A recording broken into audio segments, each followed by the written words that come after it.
Hello friends, welcome to more creative. दोस्तों, आज 11 सितंबर दिन गुरुवार है, वही हिंदी महीना अश्विन और कृष्ण पक्ष की चतुर्थी है। तो चलिए शुरू करते हैं आज की बड़ी खबरें। यदि आपको खबरें पसंद आए तो वीडियो को लाइक जरूर करिएगा और आप हमें प्रदेश के किस जिले से देख रहे हैं कमेंट बॉक्स में जरूर बताइएगा। दोस्तों, यदि आप चैनल पर नए हैं तो चैनल को सब्सक्राइब कर बेल आइकन पर क्लिक कर दें ताकि अगला वीडियो आपको शीघ्रता से मिले। दोस्तों, एनडीए के उम्मीदवार सीपी राधाकृष्णन बने देश के उपराष्ट्रपति। उपराष्ट्रपति पद के चुनाव में सीपी राधाकृष्णन ने विपक्ष के उम्मीदवार सुदर्शन रेड्डी को हरा दिया। राष्ट्रपति, प्रधानमंत्री से लेकर केंद्रीय मंत्री तक राधाकृष्णन को बधाई दे रहे हैं। वहीं पूर्व उपराष्ट्रपति जगदीप धनखड़ ने भी राधाकृष्णन को बधाई दी है और उनके आने वाले कार्यकाल के लिए उन्हें शुभकामनाएं दी है। दोस्तों, आपको बता दें कि एनडीए के उपराष्ट्रपति पद के उम्मीदवार सीपी राधाकृष्णन को 452 वोट मिले थे। वहीं विपक्ष के उम्मीदवार बी सुदर्शन रेड्डी को 300 वोट मिले थे। इस प्रकार सीपी राधाकृष्णन ज्यादा वोट पाकर जीत गए हैं और वे भारत के उपराष्ट्रपति बन गए हैं। कुल मिलाकर इस चुनाव में बीजेपी गठबंधन ने बाजी मार ली है। दोस्तों, मध्य प्रदेश में सरकारी कर्मचारियों की लापरवाही पर सीएम ने लिया है बड़ा एक्शन। मामला भिंड जिले का है। भिंड जिले में सोमवार को सरकारी कर्मचारियों की लापरवाही के मामले में बड़ी कार्रवाई की गई है। कार्रवाई के तहत 4 पटवारी समेत अन्य 4 कर्मचारियों को निलंबित कर दिया गया है। इसके अलावा 4 तहसीलदारों के खिलाफ भी कार्रवाई के प्रस्ताव भेजे गए हैं। मुख्यमंत्री मोहन यादव ने यह एक्शन अधिकारियों से सरकारी योजनाओं की डिलीवरी प्रणाली को सुधारने के तहत लिया है। अर्थात ये निलंबित कर्मचारी सरकार की योजनाओं को जनता तक नहीं पहुंचा पा रहे थे, जनता तक इन योजनाओं का लाभ नहीं दे रहे थे, इसलिए मुख्यमंत्री ने इन्हें सस्पेंड कर दिया।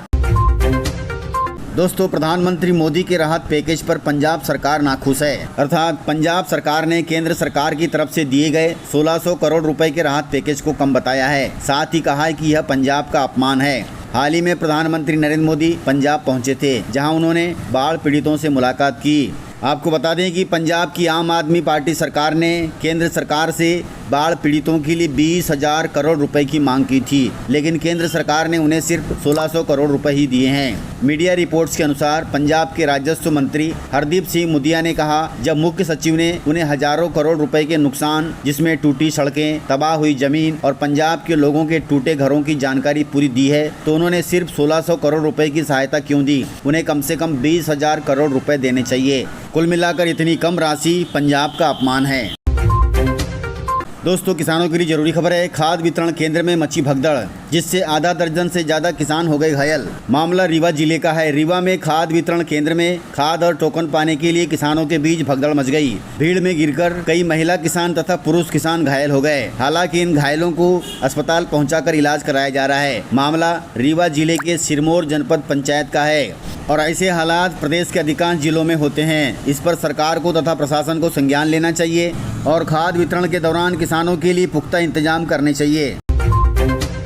दोस्तों, मध्य प्रदेश की राजनीति में मामा के बाद अब जीजा की एंट्री हो गई है। अर्थात शिवराज मामा के बाद अब मोहन जीजा आ गए हैं। दोस्तों, शिवराज सिंह चौहान को भला कौन नहीं जानता।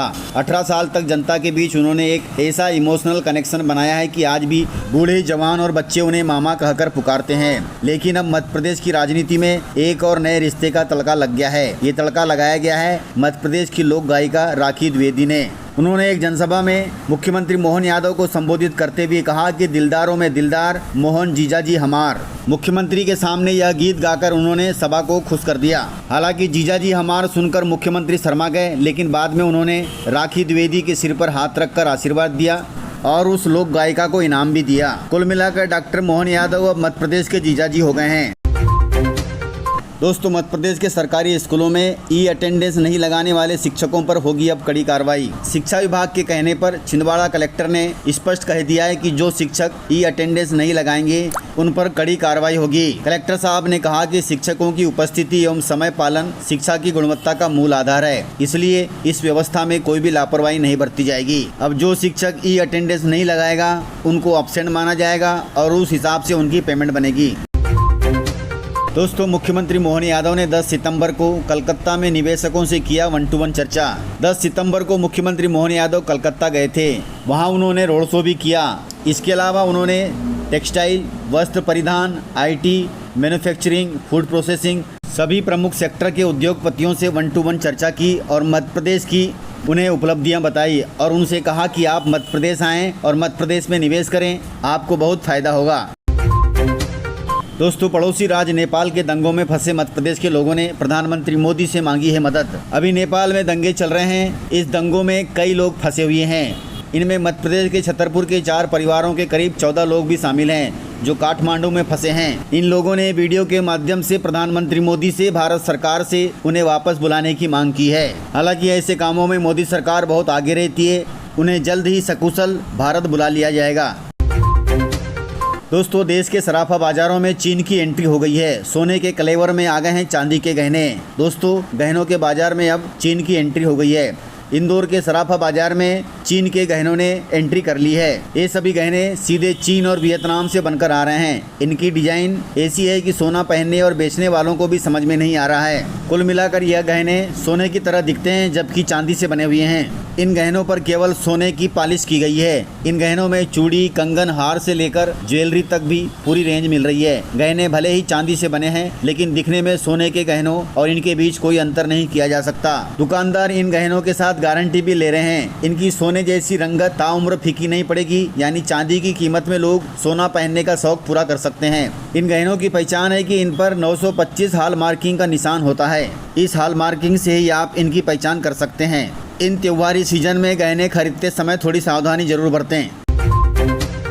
दोस्तों, मध्य प्रदेश में प्राथमिक शिक्षक चयन परीक्षा 9 अक्टूबर से होगी। इसके लिए 1,80,000 अभ्यर्थी होंगे शामिल। दोस्तों, मध्य प्रदेश में प्राथमिक शिक्षक चयन परीक्षा 9 अक्टूबर से शुरू हो रही है। यह परीक्षा ऑनलाइन मोड में 2 पाली में आयोजित की जाएगी। परीक्षा के लिए पूरे प्रदेश में 40 से अधिक केंद्र बनाए गए हैं। सभी केंद्रों पर बायोमेट्रिक मशीन लगाई जाएगी और AI के माध्यम से अभ्यर्थियों की निगरानी की जाएगी। आपको बता दें कि इस बार स्कूल शिक्षा विभाग के अंतर्गत प्राथमिक शिक्षक के 10,150 पद थे और जनजाति कार्य विभाग के अंतर्गत 2,939 पद थे। इस प्रकार कुल 13,090 पदों पर भर्ती होगी। इस परीक्षा के लिए 1,80,000 अभ्यर्थियों ने आवेदन किया है। यह परीक्षा 9 अक्टूबर से पूरे प्रदेश में शुरू होने वाली है। इसलिए आप सभी तैयारियों में जुट जाएं और कोशिश करें कि इस बार आप इस परीक्षा को फाइट कर लें। दोस्तों, इस प्रकार से खबरें थी। यदि आपको खबरें पसंद आई हो तो वीडियो को लाइक, शेयर एंड सब्सक्राइब जरूर करें। तो मिलते हैं सर अगले वीडियो में। तब तक के लिए जय हिंद, जय भारत, जय मध्य प्रदेश।